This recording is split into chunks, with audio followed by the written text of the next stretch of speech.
Today's edition of the Indo-Canadian Times is headlined by the shootings in Paris, an atrocity with an eerie, awful resonance for Dave Hare. First thing I thought was my dad back in the 98, August 26, when he was shot. Hare's father, Tara Singh, was the newspaper's publisher. In 1988, after he wrote a series of stories critical of violent Sikh separatists, a gunman stormed into his Surrey office. Hare was shot 5 times. A bullet in his spine left him paralyzed. They are very serious injuries, and he's still in critical conditions. At the time, Harris says he remembers a conversation he had with his dad about whether it was worth it. He said, "You think somebody else should do it?" I said, "Yes."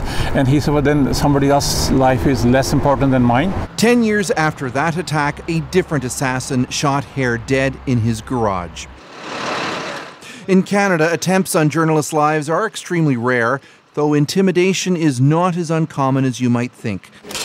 In 2001, Montreal crime reporter Michelle Auger was shot 6 times, and Vancouver Sun journalist Kim Bolan has had police protection on many occasions after receiving death threats. At one point back in 2009, in a gang case I was covering, a dead rat arrived in the newsroom inside a Ziploc bag with a note saying that I was going to be killed unless I stopped covering a certain angle on the story.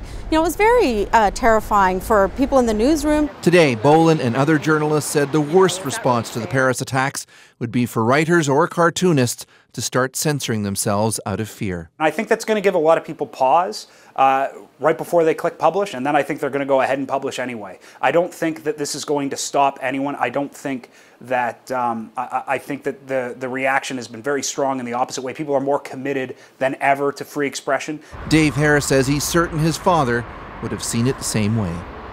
Chris Brown, CBC News, Surrey.